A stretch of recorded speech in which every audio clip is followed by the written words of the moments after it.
Hey folks, just a medical disclaimer. I'm not a doctor. I don't claim to be a doctor. I'm just a spoonie, a chronically ill person, a lovely person who gets to do funky tests. I am just going to be telling you about the test that I had today, my impressions of it, what the person explained to me on the test, and then my just my thoughts and recommendations if you have to do the same test. However, if you are having to do a barium swallow test, make sure that you talk to your doctor and get their advice, not mine, because I do not have a license. I'm just talking. Cheers. So it is 9:40 in the morning. I was actually early to an appointment. Then I sat in my car and Instagrammed, and now I'm on time. And we are heading into National Jewish Hospital in downtown Denver for what they call a barium swallow test. I don't know what a barium swallow test is, but I'm going to assume since the word barium is involved in swallow, they're going to make me swallow something really disgusting and then take pictures of it. So let's just pray that I don't vomit all over the place today, because I didn't bring a spare shirt. So kids, let's pray for the best. See you when I'm done. If you watch down here, it squirts right back up into the throat. And it's not supposed to do that. It's not supposed to do that. Cheers. That's called a retroflow. Okay. And it happened consistently with everything. Oh, brilliant. So not just like the thick one or the thin one. Not just the liquid. This is the puree and the cracker that you just saw. And it's still kind of right there in that so upper part of food your and esophagus. liquids. Mm-hmm. Brilliant. Of course my throat doesn't want to cooperate. Okay, I am all done with the barium swallow test here at National Jewish in downtown Denver. It wasn't actually that bad. It only took about an hour total. The procedure itself was only 5 minutes. They make you swallow barium in different ways. So first it's like kind of thin as water, a barium. It doesn't taste good. It tastes like chalk, and I don't know, like lemon. It's not good tasting. And then you drink a thicker barium, like a milkshake or something similar to that.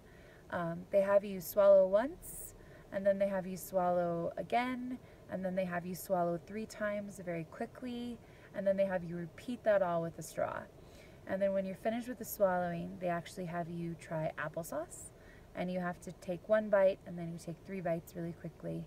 And then the next thing that they do is they put this barium paste on a graham cracker, and you eat the graham cracker and you swallow it. And when they're done with that, they're able to see the results from the video that I just showed you. Recommendations if you have to do this test. Have water available, because it dehydrates you and you're going to want to drink a lot of water. I'm on my second one of these. Have Zofran tablets available if you get nauseous. I did need the Zofran tablet after the test. They were correct, however, I didn't throw up during the test, but it was a battle. So Zofran and water. If you are going to get super nauseous and you have to be somewhere right away, bring a driver, because I've been chilling out in the car for about 35 minutes now waiting for my nausea to calm down so I can drive home. Thankfully, I have nowhere I have to be, so we can do that. Because I failed the test, they're going to recommend a secondary esophagus test, and this actually has nothing to do with my heart and more to do with my esophagus not working properly, and probably the lupus Sjogren's factor of the throat being dry exasperates it. This is common in my family. What happens is when I swallow food, sometimes it gets stuck in my throat, and then doctors have been concerned for a while because I don't actually vomit. I swallow instead of vomiting.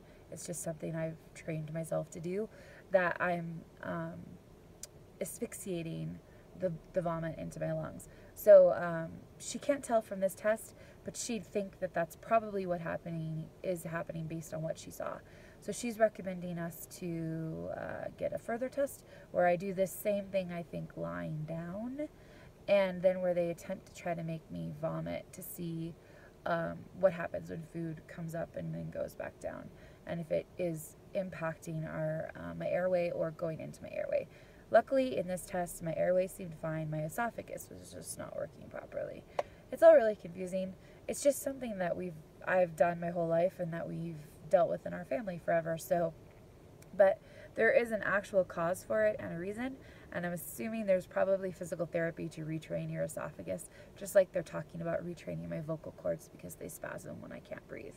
So that is the procedure and what I know, and hopefully you don't have to do this, but if you do, now you know. So cheers, I'm gonna drive home now.